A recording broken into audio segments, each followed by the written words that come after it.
तो आज के लेक्चर में हम एल्कोहल वाला जो चैप्टर हमारा था, एल्कोहल, उस एल्कोहल वाले चैप्टर से जो भी आपके क्वेश्चन प्रीवियस आईआईटी और NEET, AI triple E, CPMT, PMT, इन सब में जो पूछे जा चुके हैं उन क्वेश्चन को लेकर के हम लोग आज डिस्कशन करेंगे।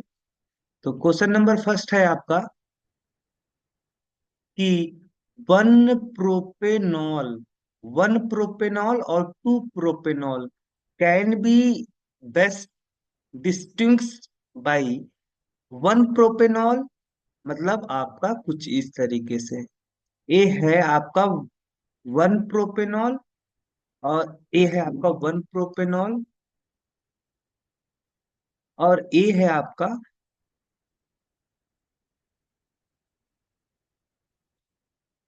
ए है आपका टू प्रोपेनॉल।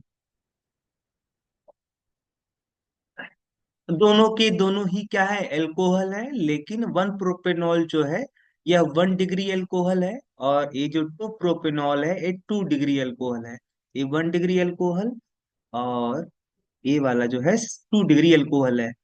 तो कह रहा है कि इनमें में से अगर मुझे वन प्रोपेनॉल और टू प्रोपेनॉल को डिफरेंशिएट करना हो, इन दोनों के बीच में डिफरेंशिएट करना हो, तो हम कैसे डिफरेंशिएट करेंगे? पहला ऑप्शन है oxidation with alkaline K M N O four followed by the reaction with Fehling solution. कह रहा है कि इन दोनों कंपाउंड को पहले मैं क्या करूं, एल्कलाइन केमनोफोर के साथ में ट्रीट करवा दूं। यानी अगर आप एल्कोहल को एल्कलाइन केमनोफोर के साथ में अगर आप क्या करते हो, ट्रीट करते हो, तो ये जो 1 डिग्री एल्कोहल है यह चेंज हो जाएगा कार्बोक्सिलिक एसिड में, और ये जो 2 डिग्री एल्कोहल है यह आपका चेंज हो जाएगा इनटू एसीटोन में, है ना। तो ये आपका कीटोन में चेंज हो जाएगा 2 डिग्री अल्कोहल। जब ये, अगर आप क्या करते हो इन दोनों कंपाउंड को, अगर आप एल्कलाइन के मनोफोर के साथ ट्रीट करते हो, तो ये आपका जो एल्कोहल है, यह जो प्रोपेनॉल है, यह प्रोपोनोइक एसिड में चेंज हो जाएगा। किसमें चेंज हो जाएगा? Propanoic acid. और जो प्रोपोनोइक एसिड होता है वह आपका फेलिंग सोल्यूशन के साथ में रिएक्शन नहीं देता है। तो ये तरीका तो गलत है, क्योंकि आप शुरुआत में ही ऐसे ऑक्सीडाइजिंग एजेंट के साथ में इन दोनों कंपाउंड का ऑक्सीडेशन करवा दे रहे हैं, जो कि क्या है, कार्बोक्सिलिक एसिड में चेंज कर दे रहा है ना। तो ये तरीका तो सही नहीं है। फिर कह रहा है oxidation with acidic potassium dichromate followed by reaction with Fehling solution. तो एसिडिक पोटेशियम जो डाइक्रोमेट होता है यह भी क्या करेगा आपका, ये प्रोपेनॉल को प्रोपोनोइक एसिड में चेंज कर देगा। प्रोपोनोइक जो एसिड होता है वह फेलिंग सोल्यूशन के साथ में किसी भी प्रकार का कोई भी ऑब्जर्वेशन शो नहीं करेगा।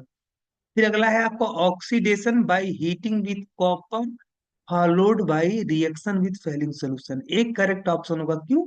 क्योंकि अगर आप प्रोपेनॉल वन के वेपर को, ये क्या है आपका प्रोपेनॉल वन, अगर आप इस प्रोपेनॉल वन के वेपर को कॉपर के सरफेस पे 350 डिग्री सेल्सियस पे हीट करते हो, तो ये जो प्रोपेनॉल वन है यह आपका ऑक्सीडाइज हो जाएगा प्रोपेनल इनटू प्रोपेनल। अब ये जो प्रोपेनल है, ये प्रोपेन जो नल है, ये प्रोपेनल आप जब इसे फेलिंग सोल्यूशन के साथ में ट्रीट करोगे, तो फेलिंग सोल्यूशन में क्या होता है आपका, फेलिंग सोल्यूशन में आपका होता है क्यूप्रिक ऑक्साइड, है ना। फेलिंग सोल्यूशन जो होता है वह दो सोल्यूशन से मिलकर बना होता है, फेलिंग सोल्यूशन ए और Fehling solution B. Fehling solution A में क्या होता है, कॉपर सल्फेट का एक्वस सोल्यूशन, और फेलिंग सोल्यूशन बी में आपका sodium potassium tartrate, sodium potassium salt of tartrate होता है। तो हम लोग फेलिंग सोल्यूशन को शॉर्टकट तरीके से क्यूप्रिक ऑक्साइड में, क्यूप्रिक ऑक्साइड से रिप्रेजेंट करते हैं।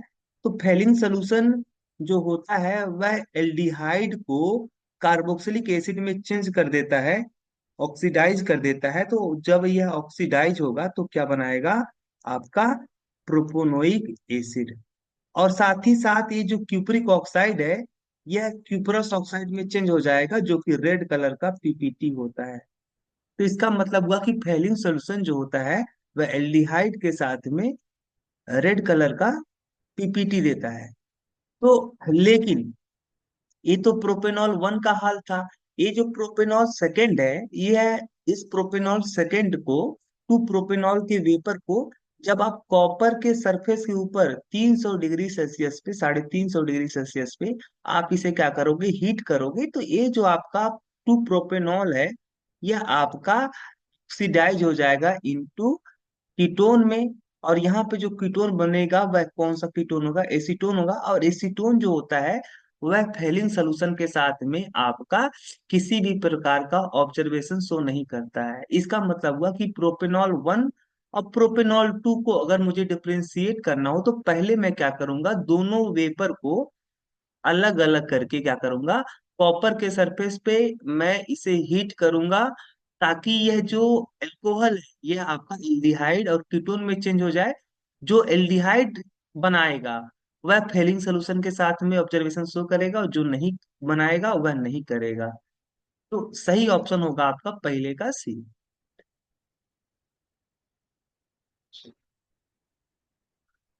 अगला क्वेश्चन है मेरा, एक क्वेश्चन आईआईटी 2001 में पूछा गया था। अगला है कि the intermediate in the acid catalyse dehydration of alcohol to alkene. जब किसी एल्कोहल का आप डिहाइड्रेशन करते हो, मान लो कोई सपोज दैट कोई आपका एल्कोहल है और एल्कोहल कुछ इस तरीके से है RCH2CH2OH, है ना। अब इस एल्कोहल का जब आप डिहाइड्रेशन करते हो तो डिहाइड्रेशन करने के लिए हमें क्या करना पड़ता है, एल्कोहल को हीट करना पड़ता है after mixing concentrate sulphuric acid. तो यहाँ पे क्या होता है, जो सल्फ्यूरिक एसिड होता है वह वह क्या प्रोवाइड करवाता है, प्रोटॉन। और यहाँ पे जो हाइड्रोक्साइड में जो ऑक्सीजन एटम है इसके पास लोन पेयर है, इसके पास इलेक्ट्रॉन डेंसिटी ज्यादा है, इसके पास इलेक्ट्रॉन डेंसिटी कम है। तो यह क्या करेगा, ऑक्सीजन अपना लोन पेयर इस प्रोटॉन को दे देगा। तो ये जो प्रोटॉन होगा यह इस ऑक्सीजन के लोन पेयर को एक्सेप्ट करके यह जाकर के इस ऑक्सीजन से क्या हो जाएगा, अटैच हो जाएगा। और आपका यहाँ पे आपका ऑक्सीजन के ऊपर पॉजिटिव चार्ज आएगा। और ऑक्सीजन ऑलरेडी क्या था, मोर इलेक्ट्रोनेगेटिव था, ऊपर से इसके ऊपर पॉजिटिव चार्ज आ गया तो ऑक्सीजन की इलेक्ट्रोनेगेटिविटी बहुत ही ज्यादा इंक्रीज कर गई। जिसके कारण से ऑक्सीजन ने क्या किया, ये जो शेयरिंग इलेक्ट्रॉन पेयर था इस शेयरिंग इलेक्ट्रॉन पेयर को अपने ऊपर क्या कर लिया, शिफ्ट कर लिया। और यहाँ से जो आपका हाइड्रोजन था, अब ये जैसे ये बॉन्ड आपका ये ऑक्सीजन क्या किया, इस ऑक्सीजन ने इस बॉन्डिंग इलेक्ट्रॉन डेंसिटी को अपनी तरफ से किया, वैसे ही इस कार्बन हाइड्रोजन का जो बॉन्ड है इसकी जो इलेक्ट्रॉन डेंसिटी है, इलेक्ट्रॉन डेंसिटी यहाँ पे माइग्रेट की। और यहाँ पे आपका क्या बन गया, कार्बन, और यहाँ पे दोनों कार्बन के बीच में डबल बॉन्ड बन गया। तो यहाँ पे जब आपका वाटर मोलिक्यूल आपका ये जो हिस्सा है आपका वाटर मॉलिक्यूल के रूप में बाहर निकलेगा तो यहाँ पे जो इंटरमीडिएट बनेगा वह बनेगा एक कार्बोकेटायन। यानी एल्कोहल के डिहाइड्रेशन के समय जो इंटरमीडिएट बनता है वह क्या होता है, कार्बोकेटायन। कार्बोकेटायन को हम लोग कार्बोनियम आयन भी बोलते हैं। तो सही ऑप्शन होगा दूसरे का ए। अगला है इथाइल एसीटेट। इथाइल एसीटेट का मतलब क्या हुआ कि देखो, एसीटेट का जो फार्मूला होता है CH3COO, है ना। ये इतने हिस्से को बोलते हैं एसीटेट। और इथाइल एसीटेट का मतलब यहाँ पे इथाइल है ना। तो इसका नाम है इथाइल एसीटेट। अगर इस इथाइल एसीटेट को आप किसके साथ ट्रीट करते हो, ग्रिग्नार्ड रिएजेंट। और यहाँ पे जो ग्रिग्नार्ड रिएजेंट लिया गया है वह मेथिल मैग्नीशियम ब्रोमाइड है। मेथिल मैग्नीशियम ब्रोमाइड आपका एक ग्रिग्नार्ड रिएजेंट है। यहाँ पे मैग्नीशियम पे होगा पॉजिटिव चार्ज, और इस मिथाइल पे क्या होगा, आपका निगेटिव चार्ज होगा। चूंकि ये इसको इसके ऊपर निगेटिव चार्ज है, इस मिथाइल कार्बेनाइन के ऊपर कैसा चार्ज है, निगेटिव चार्ज है। और यहाँ पे क्या है, पार्शियल पॉजिटिव चार्ज है। ये क्या करेगा, मिथाइल जो आपका मिथाइल एनायन है, यह क्या करेगा, इस सेंटर पर अटैक करेगा, क्योंकि इस सेंटर पे इलेक्ट्रॉन डेंसिटी की कमी है, तो यह पाई इलेक्ट्रॉन डेंसिटी इधर शिफ्ट होगा। और जैसे इधर शिफ्ट होगा, वैसे ही क्या होगा, इस ऑक्सीजन के ऊपर निगेटिव चार्ज आएगा, कि पाई बॉन्ड आपका यहाँ से जाके शिफ्ट होकर के इसकी सारा पाई इलेक्ट्रॉन डेंसिटी जो होगा वह ऑक्सीजन के ऊपर शिफ्ट हो जाएगा। ऑक्सीजन के ऊपर निगेटिव चार्ज आएगा, और बाकी आपका जैसे था वैसे आप इसे जोड़े रहिए, और यहाँ पे आपका CH3 आकर अटैच हो जाएगा। ये वापिस से जब रिजोनेंस में आएगा, तो ये वाला बॉन्ड जो है आपका यहाँ से शिफ्ट, इस पे इस यहाँ पे आपका शिफ्ट होगा। और यह जो आपका पार्ट है, यह इथॉक्साइड आयन के रूप में बाहर निकल जाएगा। और जो ओवरऑल आपका प्रोडक्ट बनेगा, CH3, carbon double bond oxygen, और यहाँ पे CH3। तो ये क्या है आपका, एसीटोन है ना। ये क्या है आपका, एसीटोन। अब एसीटोन, अब ये रिएक्शन आगे फिर से आपका कंटिन्यू चलेगा, फिर से मेथिल मैग्नीशियम ब्रोमाइड आपका अटैक करेगा, फिर से ये वाला यहाँ पे, इस तरीके से आपका जो बनने वाला प्रोडक्ट होगा वह होगा टर्सरी ब्यूटिल एल्कोहल। तो सही ऑप्शन होगा आपका तीसरे का ए।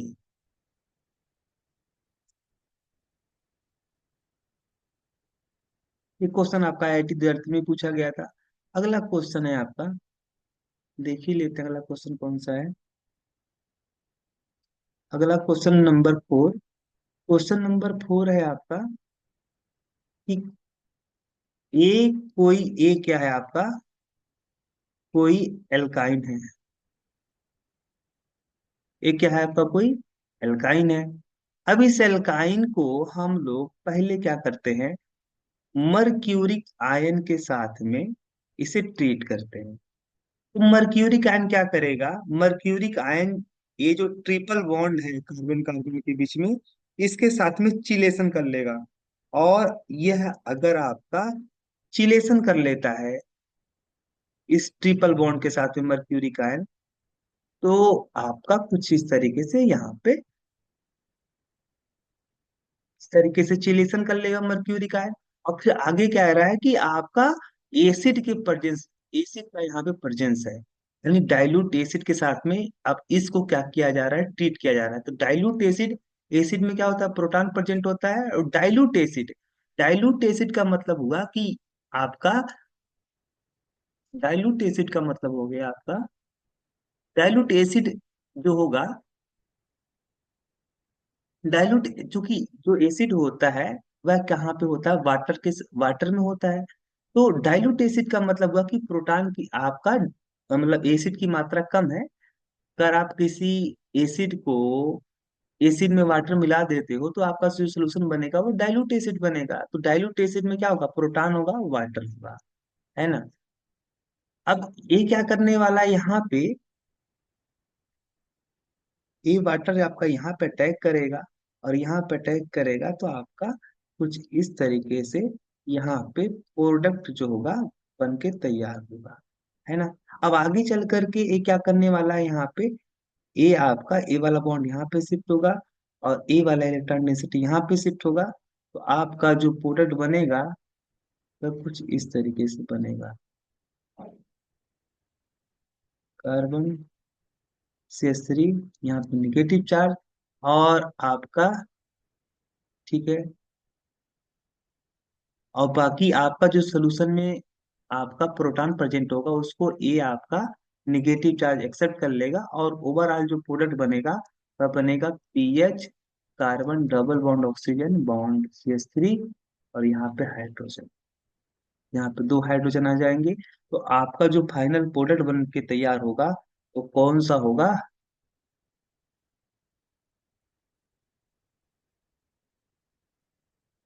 आपका फाइनल प्रोडक्ट जो बन के तैयार होगा वह आपका डी वाला होगा। तो चौथे का जो डी होगा वो सही आंसर होगा। अगला क्वेश्चन है आपका, यह एल्कोहल है, और इस एल्कोहल को हम लोग पहले किसके साथ में ट्रीट कर रहे हैं, एसिडिक मीडियम के साथ में। तो एसिडिक मीडियम में जो प्रेजेंट प्रोटॉन होगा, उस प्रोटॉन को ये जो आपका एल्कोहल है, इस एल्कोहल में देख रहे हो आप, क्या देख रहे हो कि इस एल्कोहल में OH ग्रुप है, और OH ग्रुप में जो ऑक्सीजन एटम है इसके पास लोन पेयर है। यही अपना लोन पेयर इसको क्या करेगा, डोनेट करेगा। और जब इसको डोनेट करेगा, है ना, तो यहाँ पे आपका ऑक्सीजन जो होगा, ऑक्सीजन के साथ में एक ऑलरेडी क्या था, हाइड्रोजन था। और दूसरा हाइड्रोजन इसने अपना लोन पेयर डोनेट करके एक्सेप्ट कर लिया है, दूसरा हाइड्रोजन। तो इस ऑक्सीजन ने क्या बना, कितने बॉन्ड बना लिए, 3 बॉन्ड बना लिए, जबकि ऑक्सीजन 2 ही बॉन्ड बनाता है। तो इस 3 बॉन्ड बनाने की वजह से इस ऑक्सीजन पे क्या आएगा, पॉजिटिव चार्ज आएगा।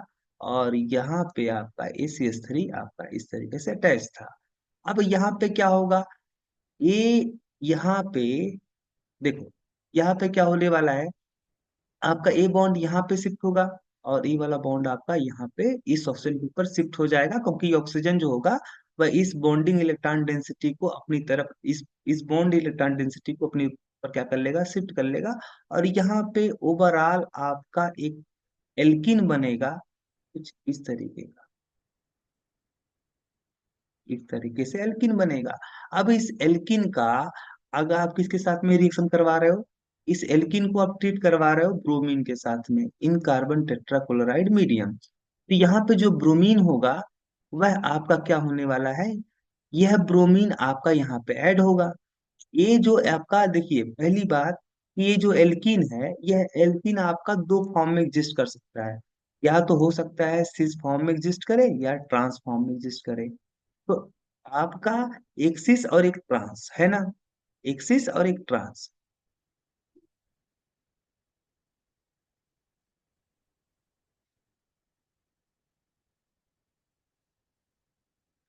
तो अगर मान लो कि यह एल्कीन जो है आपका ऐसे सिस फॉर्म में एग्जिस्ट कर रहा है, ऐसे, तो इस पे जब ब्रोमीन आके ऐड होगा, तो ब्रोमीन यहाँ पे जब ऐड होगा, तो यहाँ पे एक ब्रोमीन आ जाएगा, एक ब्रोमीन यहाँ पे आ जाएगा, है ना, इस तरीके से। और अगर मान लो ये एल्कीन जो है वह ट्रांसफॉर्म में है, ऐसे है, ऐसे, तो एक ब्रोमीन यहाँ पे आ जाएगा, एक ब्रोमीन यहाँ पे आ जाएगा, है ना। तो यहाँ पे आप देख सकते हो कि देखो, ये ब्रोमीन जो है आपका ऐड हो रहा है, यह ऐड ब्रोमीन के ऐड होने का भी तरीका होता है। ब्रोमीन जो होता है वह क्या होगा, कि यहाँ पे एक दूसरे के एंटी में ऐड होगा। तो अगर ये ब्रोमीन आपका एबव द प्लेन है, तो ये वाला ब्रोमीन आपका क्या होगा, बिलो द प्लेन होगा। क्योंकि ब्रोमीन जो होता है वह एंटी एडिशन शो करता है, यानी एक ब्रोमीन अगर आपका एबव द प्लेन है, तो दूसरा वाला बिलो द प्लेन होगा। तो अगर इसी तरीके से इसके भी साथ यही होगा, अगर ये आपका अबव द प्लेन है, तो ये वाला बिलो द प्लेन होगा, है ना। तो यहाँ पे टोटल कितने प्रोडक्ट बन रहे हैं आपके, कितने स्टीरियोआइसोमर बन रहे हैं। तो यहाँ पे देख सकते हो आप कि सिस वाले फॉर्म से, है ना,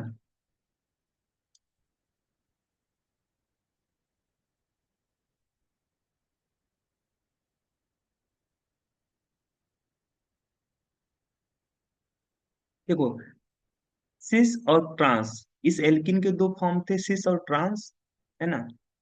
अगर क्या होता है कि आपका,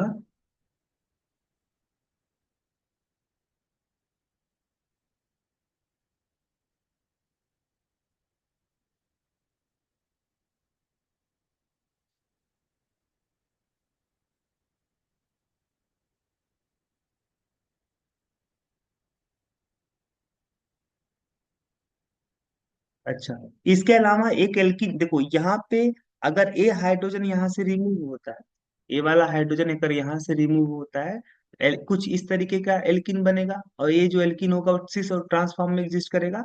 और एक पॉसिबिलिटी और तो है, कि अगर हो सकता है कि हाइड्रोजन यहाँ से निकले, अगर यहाँ से हाइड्रोजन निकला, तो आपका जो एल्किन बनेगा वह टर्मिनल एल्किन बनेगा, कुछ इस तरीके से। और इसमें आपका सिस और ट्रांसफॉर्म नहीं होगा, या केवल एक फॉर्म में एग्जिस्ट करेगा, एक ए, एक ए, एक ए, यानी टोटल आपके 3 जो होंगे वह स्ट्रक्चर एफ के पॉसिबल होंगे। ये जो एफ आपका बन रहा है, एफ के 3 स्ट्रक्चर पॉसिबल होंगे।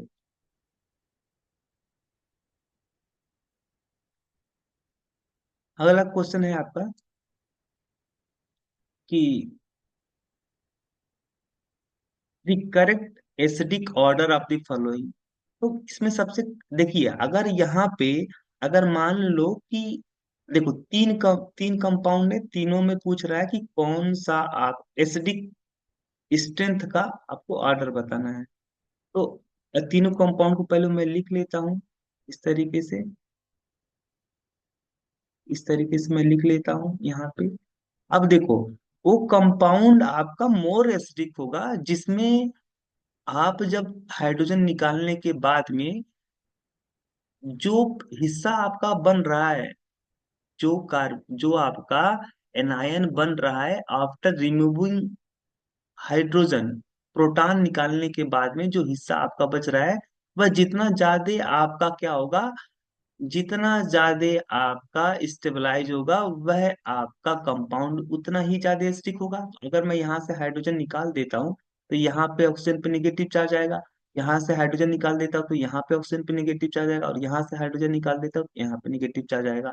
अब ये जो NO2 ग्रुप है, यह NO2 ग्रुप क्या करेगा, यहाँ पे -M इफेक्ट लगाएगा और -I इफेक्ट लगाएगा। और ये जो मिथाइल ग्रुप है, A+H इफेक्ट लगाएगा और +I इफेक्ट लगाएगा। और यहाँ पे आपका देखो, तो हम जानते हैं कि जो आपका -M इफेक्ट होता है और जो -I इफेक्ट होता है, वह आपका निगेटिव चार्ज को क्या करता है, स्टेबलाइज करता है, स्टेबलाइज करता है। इस हिसाब से ये वाला जो आपका कार्बन है, ये जो आपका एनायन है, यह मोर स्टेबलाइज होगा, सबसे ज्यादा यही स्टेबलाइज होगा, क्योंकि इस निगेटिव चार्ज को स्टेबलाइज करने के लिए आपका -M इफेक्ट लग रहा है और -I इफेक्ट लग रहा है। जबकि ये जो आपका +H इफेक्ट और +I इफेक्ट जो होगा, वह निगेटिव एनायन को क्या करेगा, आपका डिस्टेबलाइज कर देगा। तो उस हिसाब से सबसे ज्यादा जो एसिडिक होगा वह थर्ड वाला होगा।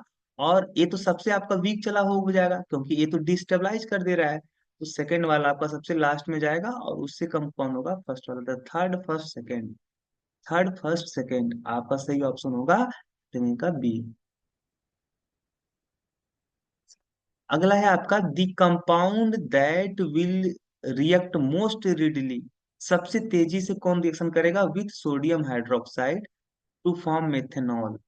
तो सबसे तेजी से रिएक्शन कौन करेगा सोडियम हाइड्रोक्साइड के साथ में, तो सबसे तेजी से जो रिएक्शन करेगा वो आपका कौन करेगा। यहाँ पे आप देख सकते हो कि यहाँ पे एक आपका है tetra methyl ammonium, ammonium iodide, tetra methyl ammonium iodide, ये है आपका टेट्रा मिथाइल अमोनियम आयोडाइड, है ना। तो यहाँ पे अगर सोडियम हाइड्रोक्साइड आपका क्या करता है, सोडियम हाइड्रोक्साइड में सोडियम पे पॉजिटिव चार्ज और हाइड्रोक्साइड पे निगेटिव चार्ज, अगर ये क्या करता है यहाँ पे, अगर ये हाइड्रोक्साइड आयन इस मिथाइल ग्रुप पे अटैक करता है, ये वाला बॉन्ड आपका यहाँ पे शिफ्ट होगा और इस नाइट्रोजन पे जो होगा, ये यहाँ पे पॉजिटिव चार्ज था, है ना। तो ये पॉजिटिव चार्ज यहाँ पे नाइट्रोजन पे खत्म हो जाएगा तो आपका बनेगा ट्राई मिथाइल, ट्राई मिथाइल आपका बन जाएगा। और ये सोडियम और आयोडीन मिलकर क्या बना लेंगे, सोडियम आयोडाइड बना लेंगे।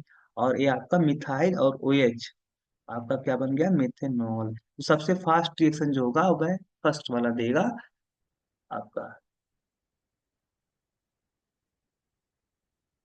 अगला क्वेश्चन है कि the most reactive nucleophile among the following is. इनमें में से सबसे मोस्ट रिएक्टिव न्यूक्लियोफाइल कौन होगा, तो आप देख सकते हो। देखो एक आपका न्यूक्लियोफाइल है मिथॉक्साइड आयन, एक है आपका फिनॉक्साइड आयन कुछ इस तरीके से, एक है आपका कुछ इस तरीके से, कुछ इस तरीके से, और एक है आपका कुछ इस तरीके से, इस तरीके से। तो यहाँ पे जो मिथॉक्साइड आयन है, यहाँ पे देखोगे तो ये जो निगेटिव चार्ज है, निगेटिव चार्ज क्या होगा यहाँ पे, ये आपका निगेटिव चार्ज जा सकता है कहाँ पे, रिजोनेंस के साथ में। इस ये जो ऑक्सीजन है, इस ऑक्सीजन के ऊपर क्या है, निगेटिव चार्ज है, इसका मतलब इस ऑक्सीजन के पास इलेक्ट्रॉन डेंसिटी ज्यादा है, तो ये अपना इलेक्ट्रॉन डेंसिटी स्टेबलाइज करने के लिए क्या कर सकता है, इस बेंजीन रिंग के साथ में रिजोनेंस में भेज सकता है। तो अगर ये अपना इलेक्ट्रॉन डेंसिटी इस रिजोनेंस के साथ रिजोनेंस में भेजता है, तो ये पाई इलेक्ट्रॉन डेंसिटी यहाँ पे शिफ्ट होगी। वो इसका मतलब ये हुआ कि अगर यह आपका ऑक्सीजन एटम अपना इलेक्ट्रॉन डेंसिटी बेंजीन रिंग के साथ में रिजोनेंस में भेजता है, तो इस ऑक्सीजन के पास जो इलेक्ट्रॉन डेंसिटी होगी वह क्या हो जाएगा, घट जाएगा। इलेक्ट्रॉन डेंसिटी क्या हो जाएगा, घट जाएगा। और यहाँ पे देखोगे तो ये जो मिथाइल ग्रुप है, मिथाइल ग्रुप कैसा इफेक्ट लगा रहा है, प्लस आई इफेक्ट लगा रहा है। तो इस ऑप्शन के पास इलेक्ट्रॉन डेंसिटी क्या हो जाएगी, बहुत ज्यादा इकट्ठी हो जाएगी। यानी यहाँ पे इस ऑप्शन पे जो इलेक्ट्रॉन डेंसिटी होगी वो बहुत ज्यादा क्या हो जाएगी, बढ़ जाएगी। और यहाँ पे देखोगे तो यहाँ पे दो दो ग्रुप आपके लगाने वाले हैं इफेक्ट। यहाँ से प्लस आई इफेक्ट लगा रहा है, यहाँ से प्लस आई इफेक्ट ये भी आपका मिथाइल ग्रुप इलेक्ट्रॉन डेंसिटी भेज रहा है, ये भी इलेक्ट्रॉन डेंसिटी भेज रहा है। तो इस कार्बन के ऊपर इलेक्ट्रॉन डेंसिटी बहुत ज्यादा हो जाएगा, और यह इलेक्ट्रॉन डेंसिटी आपका आगे क्या हो जाएगा आपका, यहाँ पे इस ऑप्शन के पास चला जाएगा। और यहाँ पे तो तीन तीन आपके हैं मिथाइल ग्रुप इलेक्ट्रॉन डेंसिटी भेजने वाले, तो इस ऑप्शन के पास तो इलेक्ट्रॉन डेंसिटी और भी वो ज्यादा आपका इंक्रीज हो जाएगा। तो ओवरऑल कहने का मतलब ये है कि देखो यहाँ पे क्या होने वाला है कि यहाँ पे तो ये देखो ये तो हो नहीं सकता, क्योंकि इसके पास तो इलेक्ट्रॉन डेंसिटी घट गई, क्योंकि इसने क्या किया, अपना इलेक्ट्रॉन डेंसिटी रेजोनेंस के साथ में भेज दिया। देखने में लग रहा है कि ये वाला जो आपका स्पीसीज है ये आपका मोस्ट न्यूक्लियोफाइल होगा, क्योंकि इसके पास इलेक्ट्रॉन डेंसिटी क्या होगी, सबसे ज्यादा होगी। लेकिन दिक्कत इस बात का है कि ये जो इसका साइज है ना, इसका साइज ही सबसे बड़ा मैटर कर रहा है। तो साइज बड़ी होने की वजह से यह, अगर मान लो कोई सेंटर है जिसपे क्या है आपका, ऐसे मान लो कोई आपका सेंटर है जिसपे क्या है इलेक्ट्रॉन डेंसिटी की कमी है, यानी इस सेंटर पे पॉजिटिव चार्ज है। तो यह इस सेंटर पे अटैक करने से थोड़ा सा क्या होगा, अच्छे से अटैक नहीं कर पाएगा। क्यों, क्योंकि इसकी साइज क्या है, बल्कि है। तो ये जब जाएगा अटैक करने के लिए, तो इस सेंटर पे जो आपका ग्रुप जुड़ा होगा, वह उस ग्रुप, इस सेंटर से जुड़े हुए ग्रुप और इसके बीच में क्या होगा, दोनों के बीच में रिपल्सन होगा। तो ये अच्छे से आपका, भले ही इसके पास इलेक्ट्रॉन डेंसिटी ज्यादा है, लेकिन ये आराम से अटैक, आसानी से अटैक नहीं कर पाएगा। इसीलिए इलेक्ट्रॉन डेंसिटी होने के बावजूद यह एक गुड न्यूक्लियोफाइल की तरह बिहेव नहीं कर पाएगा। तो सबसे ज्यादा जो मोस्ट रिएक्टिव न्यूक्लियोफाइल होगा वह होगा आपका ए वाला, क्योंकि इसमें क्या है, इलेक्ट्रॉन डेंसिटी भी ज्यादा है और साथ ही साथ साइज भी छोटी है। तो यह आपका इलेक्ट्रॉन डिफिशिएंट स्पीसीज पे आसानी से अटैक कर सकता है। अगला क्वेश्चन है, an ether is most volatile than alcohol having the same molecular formula. Alcohol जो होता है, ईथर जो होता है, वह ज्यादा वोलेटाइल होता है, यानी वाष्पशील होता है, जबकि एल्कोहल आपका कम वाष्पशील होता है। क्योंकि एल्कोहल के मॉलिक्यूल जो होते हैं वह एक दूसरे के साथ में, एल्कोहल के जो मॉलिक्यूल होते हैं वह एक दूसरे के साथ में हाइड्रोजन बॉन्डिंग बनाते हैं। तो इसका सही आंसर ये होगा कि एल्कोहल में क्या पाया जाता है, इंटरमोलिकुलर हाइड्रोजन बॉन्डिंग पाया जाता है, जिसके कारण से एल्कोहल के कई सारे मॉलिक्यूल आपस में एकोमोडेट हो जाते हैं, एसोसिएट हो जाते हैं। और जिसके कारण से आपका इसका जो बॉइलिंग पॉइंट होता है एल्कोहल का, वह बहुत ज्यादा होता है इन कंपेयर टू ईथर। सही ऑप्शन होगा नौवे का।